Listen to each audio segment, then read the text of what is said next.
លោក Donald Trump បានប្រាប់តំណាងរបស់អាមេរិកថាកុំឲ្យប្រញាប់ប្រញាល់ធ្វើកិច្ចព្រមព្រៀងសន្តិភាពណាមួយជាមួយនឹងអ៊ីរ៉ាំងខណៈដែលរដ្ឋបាលរបស់លោកបានដើរថយក្រោយនៃក្តីសង្ឃឹមចំពោះភាពរីកចម្រើននៃការចរចាក្នុងចំនួនដែលបានអូសបន្លាយអស់រយៈពេល3ខែក្នុងនោះលោក Trump បានសរសេរនៅលើបណ្ដាញសង្គម Truth Social របស់លោកថាការបិទគប់ផ្លូវរបស់សហរដ្ឋអាមេរិកទៅលើនាវាអ៊ីរ៉ាំងនៅច្រកសមុទ្រ Hormuz នៅតែបន្តធ្វើពេញលេញរហូតដល់កិច្ចព្រមព្រៀងត្រូវបានបញ្ជាក់និងឈានដល់ការចុះហត្ថលេខាហើយលោកបានបន្ថែមថាភាគីទាំងពីរត្រូវតែចំណាយពេលទៅលើរឿងនេះហើយធ្វើវាបានត្រឹមត្រូវនេះបើយោងតាមការចុះផ្សាយរបស់សារព័ត៌មាន Reuters มันមានការឆ្លើយតបភ្លាមៗពីរដ្ឋាភិបាលអ៊ីរ៉ាំងទេប៉ុន្តែទីភ្នាក់ងារព័ត៌មាន Tasnim ដែលមានទំនាក់ទំនងជាមួយកងកម្លាំងបដិវត្តអ៊ីស្លាមអ៊ីរ៉ាំង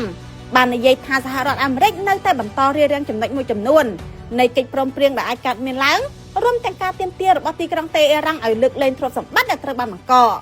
មុនការប្រកាសរបស់លោក Trump មួយថ្ងៃអំពីការមិនប្រញាប់ធ្វើកិច្ចព្រមព្រៀងនេះលោក Trump បានប្រកាសថាទីក្រុង Washington និងទីក្រុងតេហេរ៉ាំងបានចរចាស្ទើរតែរួចរាល់និងមានលទ្ធផលល្អលើអនុស្សរណៈនៃការយោគយល់គ្នាសម្រាប់កិច្ចព្រមព្រៀងសន្តិភាពដែលនឹងបើកច្រកសមុទ្រ Hormuz ឡើងវិញភាគីទាំងពីរនៅតែមានការខ្វែងគំនិតគ្នាលើបញ្ហាលំបាកជាច្រើនដូចជាមហិច្ឆតានុយក្លេអ៊ែររបស់អ៊ីរ៉ាំង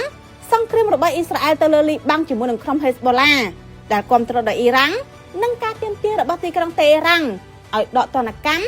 និងលើកលែងប្រាក់ចំណូលប្រេងរបស់អ៊ីរ៉ាំងរាប់សិបពាន់លានដុល្លារដែលត្រូវបានបង្កក់នៅធនាគារបរទេស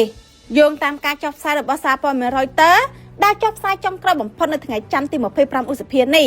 រដ្ឋមន្ត្រីការបរទេសអាមេរិកលោក Marco Rubio បាននិយាយថាអាមេរិកនឹងមានកិច្ចព្រមព្រៀងល្អជាមួយនឹងអ៊ីរ៉ាំងតាមវិធីផ្សេងទៀតខណៈអាមេរិកទុកឱកាសលើវិស័យការទូតជាមុនសិន